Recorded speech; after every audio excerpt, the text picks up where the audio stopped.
The War Council chamber aboard the massive fortress station Kravix Fong was filled with tension.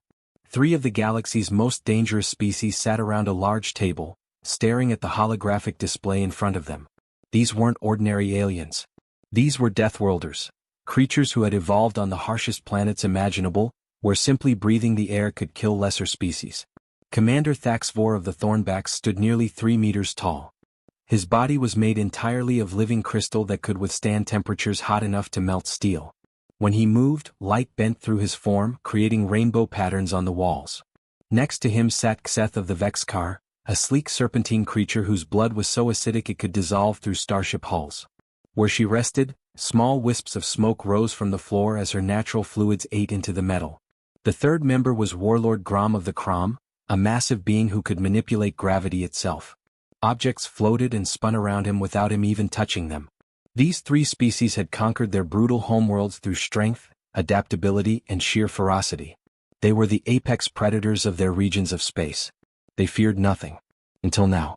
The hologram showed a ship. But calling it just a ship was like calling a supernova just a light. The Harvester stretched for kilometers, its hull blacker than the empty void of space.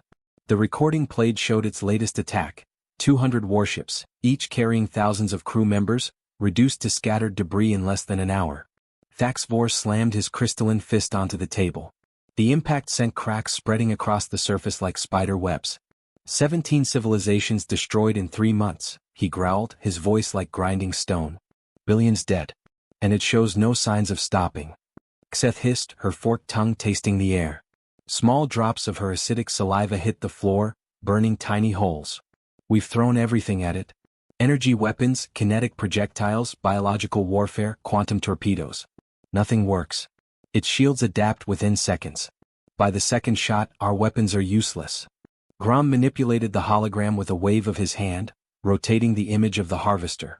Around him, the gravity fluctuated, making the other commanders feel slightly heavier, then lighter. We've lost 37 capital ships. Our finest warriors. Our best strategic minds. That machine learns faster than we can create new tactics. The door to the chamber slid open with a hiss. A junior officer scurried in, clearly nervous to interrupt the 3 most powerful beings in the sector. Commanders, forgive the intrusion. We've received an encrypted transmission from an unknown species. They call themselves humans. They're offering assistance. For a moment, silence filled the chamber. Then laughter erupted, bitter, harsh, and without any real humor. Thaxvor pulled up a star chart, searching for the source of the transmission. A small yellow star appeared on the edge of explored space. Humans? From this backwater arm of the galaxy? We've never even heard of them. Xeth's eyes narrowed as she examined the data. Probably scavengers hoping to pick through our remains after the Harvester finishes us off. But Grom was studying the information more carefully. His multiple eyes blinked in confusion as he read the planetary data. Their homeworld. The gravitational readings show only one standard G. The atmospheric composition is thin, mostly nitrogen and oxygen. Temperature variance is moderate. Liquid water covers most of the surface. He looked up at the other commanders. This isn't a death world. This is barely more challenging than a paradise planet. What kind of warriors could such a gentle world possibly produce? Thaxvor dismissed the data with a wave. Desperate ones. Foolish ones. But what choice do we have? He gestured to the hologram of the Harvester. We're dying. Our combined fleets have failed. In another month, maybe 2, that machine will reach our homeworlds. Our families. Our children. His crystalline form seemed to dim slightly. Let these humans come. We'll hear what they have to say before we all die. What difference does it make now? Xeth nodded slowly. Agreed. Even false hope is better than no hope at all. Grom manipulated the gravity around him in frustration, causing nearby objects to orbit his body. Send them the coordinates. Give them a time. But warn them, false promises will not be tolerated. We have no patience left for games. The junior officer saluted and hurried out to send the response. As the 3 commanders began to leave the chamber, Thaxvor paused by the massive viewport. Outside, stars stretched into infinity. Beautiful. Peaceful. Somewhere out there in that darkness, the Harvester was moving, consuming, destroying everything in its path. And here they were, the galaxy's most feared predators, species that had clawed their way to the top of their respective food chains, waiting for help from an unknown race from a gentle, soft world. Soft skins from a soft world, he muttered to himself, watching his reflection in the viewport. The galaxy has truly gone mad. 3 days later, a single small ship dropped out of faster-than-light travel. It was battered, with hull plating that looked like it had been patched and repaired dozens of times. The name on its side read UNSC Perseverance. It limped toward the docking bay like a wounded animal barely able to fly. The 3 Deathworld commanders stood in the hangar, waiting. They prepared themselves to meet their new allies with skepticism and barely hidden contempt. After all, what could these humans possibly offer that the greatest warriors in the galaxy had not already tried? The docking ramp began to lower. The first human stepped out into the harsh lights of the hangar bay. Captain Thomas Reynolds walked down the docking ramp and immediately felt the weight of 6 alien eyes studying him. The hangar was massive, designed for species much larger than humans. The 3 Deathworld commanders stood at the far end, and each one looked like something from a nightmare. Thaxvor towered at 3 meters tall, his entire body made of living crystal that reflected the harsh station lights into thousands of tiny rainbows. Xetha's sleek body coiled and uncoiled constantly, her scales glistening with acidic fluids that dripped onto the floor, burning smoking holes into the metal deck. Grom was simply massive, and the air around him seemed to shimmer and bend.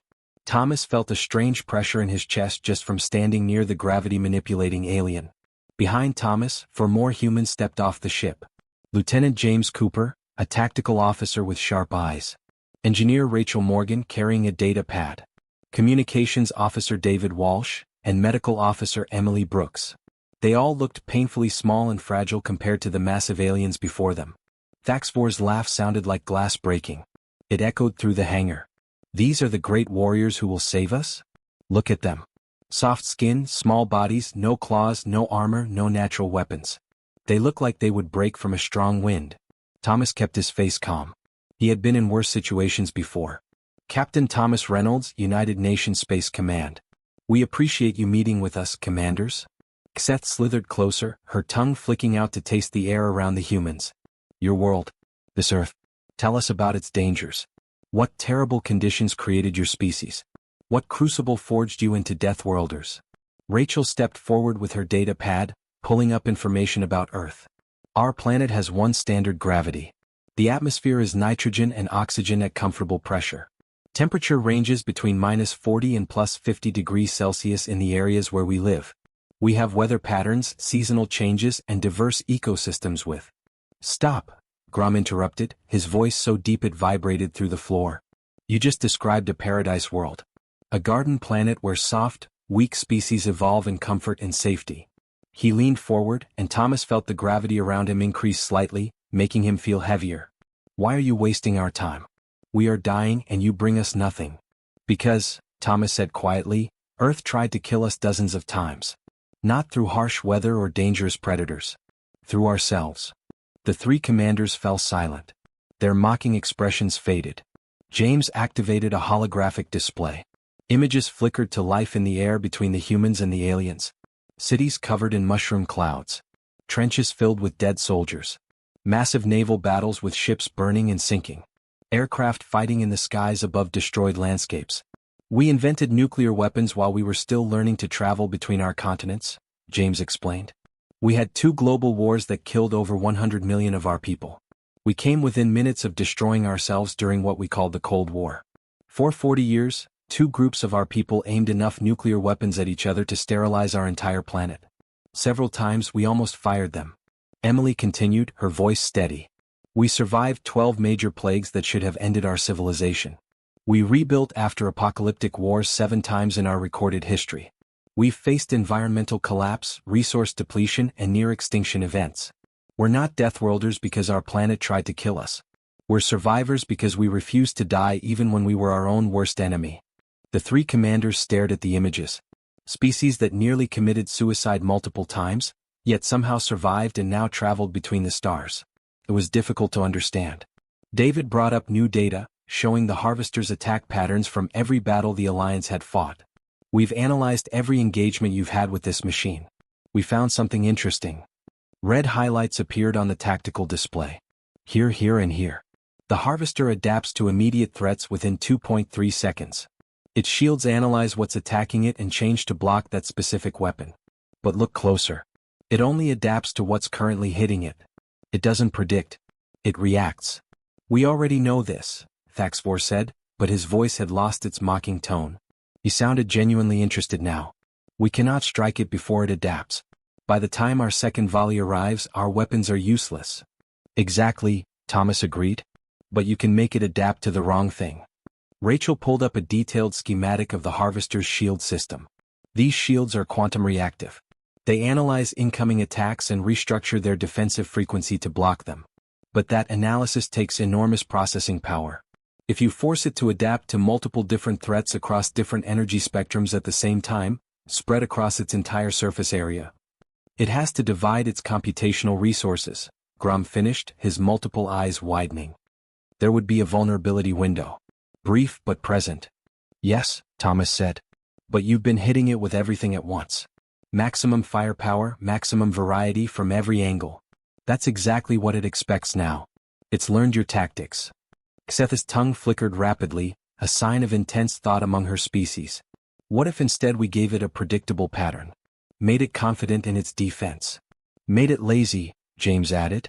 And while it's busy adapting to your expected, predictable attacks, you strike with something completely new, Rachel finished. Something it has never encountered before. Something that requires more processing power to analyze than it can spare while handling your fleet. Thaxvor studied the human captain carefully. These soft-skinned creatures from their gentle world were proposing something clever. Dangerously clever. And you have this new weapon? This thing the Harvester has never seen. Thomas nodded slowly. We do. It's experimental. We've only test-fired it under controlled conditions. We've never used it in actual combat because... He paused, choosing his words carefully, because the ship that fires it must get within point-blank range of the target. The energy release is catastrophic. The crew operating the weapon wouldn't survive the firing sequence. The hangar fell completely silent. Even the background hum of the station seemed to quiet. Thaxvor stared at the human. This small, fragile creature from a paradise planet was proposing a suicide mission. You would do this? Your people would sacrifice themselves? Thomas met his crystalline gaze without flinching. We would rather not. We came here hoping to find another way. But that machine has killed billions of people. If we don't stop it, it will kill billions more. We didn't come here to be heroes, Commander. We came because someone has to do what's necessary. And we've had a lot of practice doing necessary things. The three Deathworld commanders exchanged long looks. They had completely underestimated these humans. Not because they had misjudged their physical strength. The humans were indeed fragile. But they had failed to understand what kind of species repeatedly brings itself to the edge of extinction and survives anyway. Tell us your complete plan, Grom said quietly. The Cartax 7 system was dead. Once it had been home to a thriving civilization of billions. Now it was nothing but debris and silence. The Harvester had passed through here 2 weeks ago and nothing lived anymore. It was the perfect place for a trap. The combined Deathworld fleet moved into position among the asteroid fields. 73 ships in total, all that remained of the once mighty Alliance armada. Thornback cruisers with their crystalline hulls gleaming. Vexcar fighters that leaked trails of corrosive vapor. Crom dreadnoughts that bent space around them. They spread out in a loose formation, exactly as they had rehearsed. The human frigate Perseverance hung back, hidden in the shadow of a large asteroid. On its bridge, Thomas Reynolds watched the tactical display with steady eyes. His crew was silent, waiting. All ships report ready, David Walsh said quietly from the communication station. Thomas nodded. Now we wait. It knows we're here. It will come. Rachel Morgan checked her instruments one more time. The gravitational disturbance from our fleet is impossible to hide. If the Harvester is within 3 light years, it has already detected us. Good, James Cooper said. We want it to find us. We want it confident. They did not have to wait long. Space itself seemed to tear open as the Harvester dropped out of faster-than-light travel. The massive ship was so large it blocked out the distant stars. Its black hull absorbed light, making it look like a hole cut into reality itself. The bridge of the Perseverance dimmed as sensors struggled to process what they were seeing. My God, Emily Brooks whispered. It's even bigger than the reports said. The Harvester hung in space for a moment, scanning. Then it began moving forward, its weapon systems coming online. The Alliance fleet could see energy building along its hull, weapons charging. All ships, execute attack pattern Alpha, Thaxvor's voice crackled over the comm system. Make it believe we are desperate. Make it believe we are throwing everything we have at it. The Deathworld fleet surged forward. Thornback cruisers fired their plasma cannons, bright blue beams lancing across space. Vexcar fighters released swarms of acid-tipped missiles. Crom dreadnoughts generated gravity wells, trying to crush the Harvester's hull. For exactly 2.3 seconds, some of the attacks hit. Plasma scorched the black hull. Missiles exploded against its surface. Gravity rippled across its shields. Then the Harvester's shields adapted. The plasma beams bent away, redirected harmlessly into space. The missiles dissolved before they could make contact. The gravity attacks were absorbed and dispersed. Every weapon became useless in the span of a heartbeat. The Harvester began its counterattack. Beams of pure energy cut through the Alliance formation. A Thornback cruiser exploded, its crystalline structure shattering into a million glittering pieces. 3 Vexcar fighters simply vanished, vaporized instantly. A Crom dreadnought tried to create a defensive gravity field, but the Harvester's weapons punched through it. The dreadnought crumpled like paper being crushed in a giant fist. Hold formation. Thaxvor roared over the comms. Execute pattern beta. Make it look like we are adapting our tactics. The fleet shifted, trying different weapons combinations. Energy weapons mixed with kinetics. Biological agents mixed with quantum disruption. Everything the Alliance had tried before in previous battles. Predictable. Expected. The Harvester adapted to each new attack within seconds. Its shields shimmered through different frequencies, always finding the perfect defense. It moved through the Alliance fleet like a predator among prey, methodically destroying ships one by one. Casualties mounting, David reported, his voice tight. 15 ships destroyed. 23 damaged. Thomas watched the display, his hands gripping the armrests of his command chair. Every destroyed ship meant hundreds of dead crew members. Fathers, mothers, children.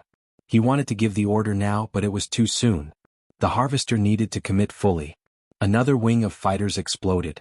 A Vexcar command ship broke in half, spilling atmosphere and bodies into the void.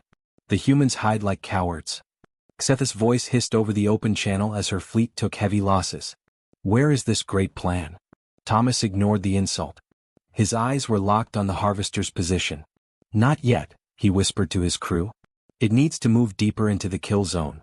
The Harvester pressed its advantage, all weapons firing. Its shields were perfectly adapted now, blocking everything the Alliance threw at it. The machine was confident. It had seen these tactics before. It knew how this battle would end. The Alliance formation broke. Ships scattered, some trying to flee, others making desperate final attacks. It looked like complete chaos. It looked like defeat. The Harvester moved forward to finish them, positioning itself in the exact center of the formation. All of its weapons were active, targeting multiple ships.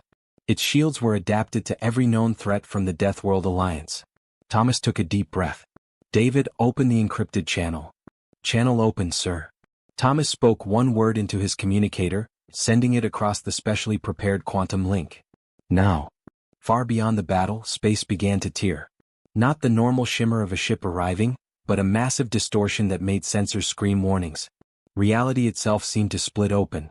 The UNSC Indomitable dropped out of slipspace. The human dreadnought was nothing like the small frigate Perseverance. It was enormous, nearly as large as a Crom capital ship. But it was built differently. Instead of multiple weapon systems, it had only one. A single massive cannon ran the entire length of the ship, from bow to stern. The barrel was so large a fighter could fly through it. Every sensor on the Harvester immediately locked onto the new arrival. Threat assessment systems activated. The massive machine began to pivot, redirecting weapons away from the Alliance fleet. On the bridge of the Indomitable, Admiral Robert Mitchell sat in his command chair, watching the Harvester turn toward him. Around him, his bridge crew worked quickly and quietly. They had all volunteered for this mission. Every single one of them knew they were not coming home. All non-essential personnel to escape pods, Mitchell ordered calmly. You have 30 seconds. Throughout the ship, crew members ran for the evacuation stations. But on the bridge, in engineering, and at critical weapon stations, 23 people remained at their posts. The Harvester opened fire with everything it had. The distance between the two ships was closing rapidly. Energy beams, missiles, and exotic weapons that bent physics itself all streaked toward the Indomitable. Mitchell's command was simple. All power to the forward shields. Begin charging the cannon. The ship shuddered as the Harvester's attacks began to land. Alarms screamed. Lights flickered. The stellar compression cannon began to charge, building the same fusion reaction that powered Earth's own sun. They had 60 seconds to charge it fully. The ship's computer estimated they had maybe 30 seconds before catastrophic hull failure. The race had begun. Admiral Robert Mitchell felt the deck vibrate beneath his feet as another of the Harvester's weapons tore into the Indomitable's hull. Red warning lights flashed across every console on the bridge. The sound of alarms filled the air, a constant screaming that everyone had learned to ignore. Hull breach on decks 4 through 9, Lieutenant William Carter reported from the tactical station. His voice was steady despite the chaos. "We've lost the port armor completely." Mitchell watched the countdown on the main screen. 53 seconds until the stellar compression cannon reached full charge. Around him, his bridge crew worked with calm efficiency. They had trained for this moment. They had volunteered for this moment. Each of them had said goodbye to their families before leaving Earth. "Redirect all power to the weapon," Mitchell ordered. "Shut down life support. Shut down the shields. Everything goes to the cannon." "Sir, without shields we'll be completely exposed," Carter said. "We're already dead, Lieutenant. Let's make sure it counts." The shields flickered and died. Immediately, the Harvester's weapons began tearing through the Indomitable's armor like paper. Explosions bloomed along the hull. Entire sections of the ship simply ceased to exist, vaporized by weapons that could crack planets. In engineering, Rachel Morgan worked with bare hands, reconnecting power conduits that had been severed by the impacts. The metal was hot enough to burn her skin, but she did not stop. Around her, 3 other engineers did the same, racing against time and physics. "We're losing power flow to the cannon," she called into her headset. "I'm rerouting through the secondary systems." "Faster, Rachel," Mitchell's voice came back. "We need every second." An explosion ripped through the engineering bay. One of the engineers beside Rachel was thrown against the wall. He did not get up. Rachel kept working, her hands moving quickly over the controls, bypassing destroyed systems and forcing power through pathways that were never designed to carry this much energy. She started singing. An old song her grandmother had taught her. A lullaby from Earth about stars and dreams and home. Her voice was steady even as the world exploded around her. On the bridge, the countdown continued. 40 seconds. The Harvester moved closer, its weapons never stopping. It had identified the Indomitable as the primary threat now. Every weapon system locked onto the human dreadnought. The machine was doing exactly what they wanted, focusing everything on destroying this new enemy. Behind the Harvester, the Alliance fleet regrouped. But they did not attack. They watched, waiting. 30 seconds. The main view screen shattered as a direct hit destroyed the forward sensors. Explosive decompression tore through the bridge. The atmosphere rushed out into space. Emergency bulkheads tried to seal, but half of them had been destroyed. Mitchell locked his magnetic boots to the deck and held onto his command chair. 2 crew members were sucked out into the void before the emergency fields finally activated. The cold of space flooded in. Frost formed on the consoles. Mitchell's breath came out in white clouds. He could feel his fingers going numb on the firing controls, but he did not let go. 20 seconds. Another massive impact. The port side of the Indomitable simply vanished. Half the engineering section was gone in an instant. Rachel's singing stopped abruptly. Her life signs disappeared from Mitchell's display. He closed his eyes for just a moment. "Thank you, Rachel," he whispered. 15 seconds. The Harvester's main cannon began charging. Sensors showed energy building that could destroy the Indomitable in a single shot. The machine was preparing its killing blow. 10 seconds. Carter's console exploded, throwing him backward. He lay on the deck, not moving. Only 8 people remained alive on the bridge now. Mitchell could see his own breath crystallizing in the air. His fingers were frozen to the firing controls, but he could still feel them. Just barely. 5 seconds. The Harvester's main cannon reached full charge. It fired.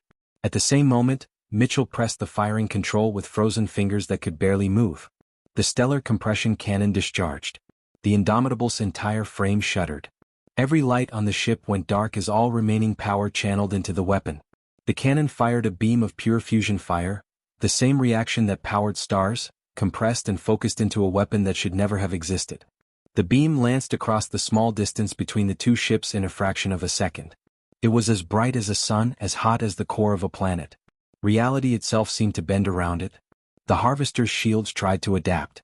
The machine's processing systems worked at speeds beyond human comprehension, analyzing the attack, calculating the proper defensive frequency, restructuring the shields to block this new threat. For once it was too slow. The shields flickered through 1,000 different configurations in a microsecond. Each one failed. The stellar compression beam was not a normal weapon. It was contained starfire, and there was no shield frequency that could stop the heart of a sun. The beam punched through the harvester's shields like they were not even there. It cored through the black hull, through kilometers of armor and machinery, straight into the machine's reactor core. For the briefest moment, nothing happened. Then the harvester exploded. The detonation was like a supernova in miniature. A sphere of pure energy expanded outward, consuming everything it touched. The harvester was torn apart from within, its massive structure shattering into 1 trillion pieces. The explosion was so bright that every ship in the system had to dim their view screens or be blinded. The Indomitable was at the center of the blast. The human dreadnought simply ceased to exist. There was no time for pain, no moment of realization. Admiral Robert Mitchell, William Carter, and the 21 others who had remained at their posts were vaporized instantly. They became part of the starfire they had created, their atoms scattered across space. The shockwave expanded outward, buffeting the Alliance fleet. Ships tumbled in the blast wave, but their shields held. They had been far enough away. When the light finally faded, there was nothing left. No harvester. No Indomitable. Just an expanding cloud of superheated gas and debris. On the bridge of the Perseverance, Thomas Reynolds stood silently, staring at the empty space where the human dreadnought had been. His crew stood around him equally silent. No one spoke. There were no words that seemed adequate. David Walsh's console beeped. "Sir, transmission from Commander Thaxvor." Thomas nodded slowly. "Put it through." The crystalline commander's voice filled the bridge, and for the first time since they had met, there was no mockery in it. Only something that sounded like awe. "Captain Reynolds. Your people. They destroyed it. The harvester is gone." Thomas's voice was hollow. "Yes, Commander. It's gone. They sacrificed themselves. All of them. They knew they would die and they did it anyway." "Yes." A long pause. Then Thaxvor spoke again, his voice filled with emotion that his species rarely showed. "We were wrong about your people, Captain. So very wrong. You are not just Deathworlders. You are something we have never encountered before." Thomas looked at the readings one more time, confirming what he already knew. 3 weeks had passed since the battle at Cartax 7. The surviving ships of the Deathworld Alliance limped back to their respective territories to begin repairs and mourn their dead. But before they separated, they had made a unanimous decision. Earth would be offered full membership in the Alliance, with all the protection and resources that came with it. The Perseverance now traveled in formation with 12 Alliance warships as an honor guard. Commander Thaxvor, Xeth, and Warlord Grom had all insisted on personally escorting the humans home. They wanted to see the world that had produced such unexpected warriors. Thomas Reynolds stood on the bridge as they approached Earth's solar system. His crew gathered around him, silent and tired. They had sent word ahead about Admiral Mitchell and the Indomitable. Earth already knew what had been lost. Dropping out of faster-than-light in 10 seconds, James Cooper announced. Space shimmered and suddenly they were home. The sun blazed in the distance, familiar and warm. And there, the third planet from that yellow star was Earth. The 3 Deathworld commanders stood in their respective ships, staring at their view screens in shock. "By the old stars," Thaxvor whispered, his crystalline voice filled with wonder. Earth hung in space like a jewel. Swirling white clouds drifted across blue oceans that covered most of the surface. Green and brown continents showed where land broke through the water. The planet practically glowed with life. The northern and southern poles sparkled with ice that caught the sunlight. On the dark side of the planet, cities twinkled like fallen stars. Xeth's tongue flickered rapidly, a sign of deep confusion in her species. "This is Earth? This paradise? This is the world that created warriors willing to die for strangers." "It's beautiful," Grom said quietly. "More beautiful than any world I have ever seen. Our planets are harsh, brutal places where only the strong survive. But this is what we always thought we were fighting to create. Peace, abundance, life." The Alliance ships moved into orbit, and that was when their sensors picked up something else. Something that made all 3 commanders go very still. Hundreds of weapons platforms orbited Earth. Defense satellites bristled with missiles and energy weapons. Fighter drones patrolled in organized patterns. And on the far side of the moon, in lunar orbit, were massive construction facilities. Inside those facilities, clearly visible on sensors, were 12 more ships identical to the Indomitable. "They built more than one," Thaxvor said, his voice stunned. "The stellar compression weapons. They built 13 of them. Thomas's voice came over the communication channel. Commanders, welcome to Earth. We're honored to have you here. The 3 alien ships moved closer to the Perseverance. Thaxvor spoke first, his tone completely different from their first meeting. Captain Reynolds, we expected to find a fortress world. We expected weapons and walls and a planet scarred by war. Instead we find beauty. Explain this to us. How does such a gentle place create such fierce protectors? Thomas was quiet for a moment. When he spoke, his words were careful. Our world didn't make us fierce, Commander. It made us understand what was worth protecting. We've seen what happens when we turn our weapons on ourselves. We nearly destroyed everything beautiful about our planet a dozen times. We learned, eventually, that the only enemy worth having is the one who threatens everyone. A landing party was arranged. The 3 Deathworld commanders came down in shuttles, landing at the United Nations Space Command headquarters in Geneva. They walked through human cities, seeing children playing in parks, old people sitting on benches feeding birds, couples walking hand in hand by rivers. The aliens towered over the humans, massive and powerful, but the humans did not seem afraid. Children pointed and waved. People smiled. They're not scared of us, Xeth observed, genuinely puzzled. We could destroy their cities with our bare hands, yet they wave at us like we are friends. James Cooper, who was escorting them, smiled slightly.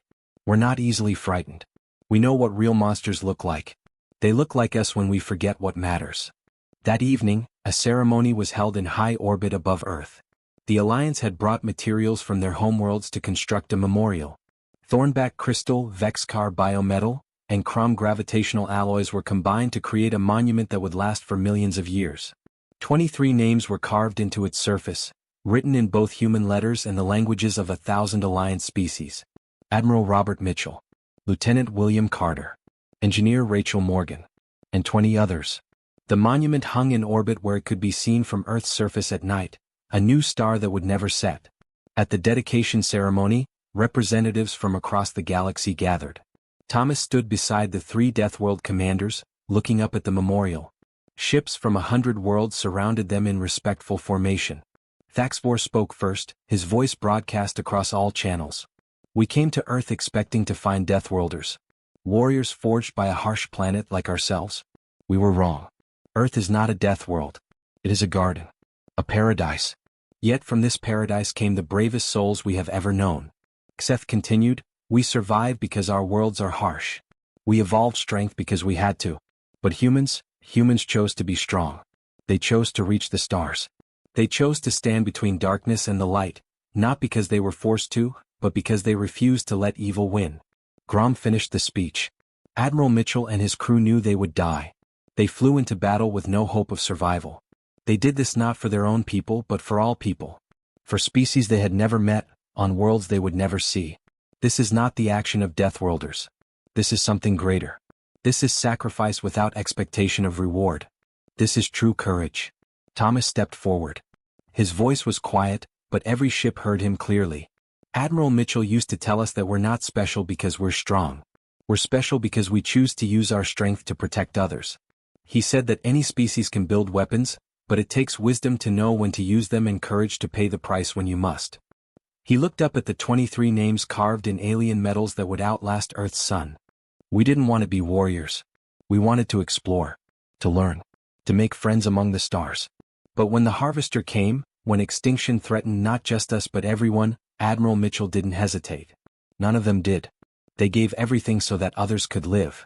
Thomas's eyes swept across the gathered ships, the representatives of 1,000 worlds who had come to pay their respects. We're not Deathworlders, commanders. We're not the strongest or the fastest or the most resilient. We're just stubborn. We refuse to let extinction win. We refuse to watch others die when we can do something about it. And we refuse to forget those who gave everything to protect people they never met. Far below, Earth turned in silence. A gentle planet with blue oceans and green forests. A world that had nearly destroyed itself and chosen instead to reach for the stars. A paradise that had spawned survivors who would fight to their last breath to protect not just themselves but everyone. The Alliance fleet maintained formation around the memorial for 3 days, an honor guard for the fallen. Then slowly the ships began to disperse, returning to their homeworlds with a new understanding. Humanity had taken its place among the stars. Not as conquerors. Not as the strongest warriors.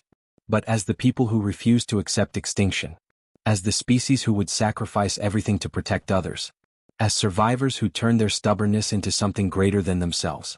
The memorial remained in orbit, a testament to 23 people who proved that courage was not about being unafraid. It was about doing what needed to be done despite the fear. About standing between darkness and light and refusing to move.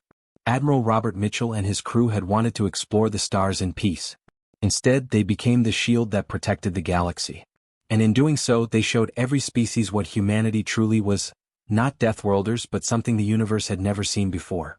Survivors who refused to survive alone.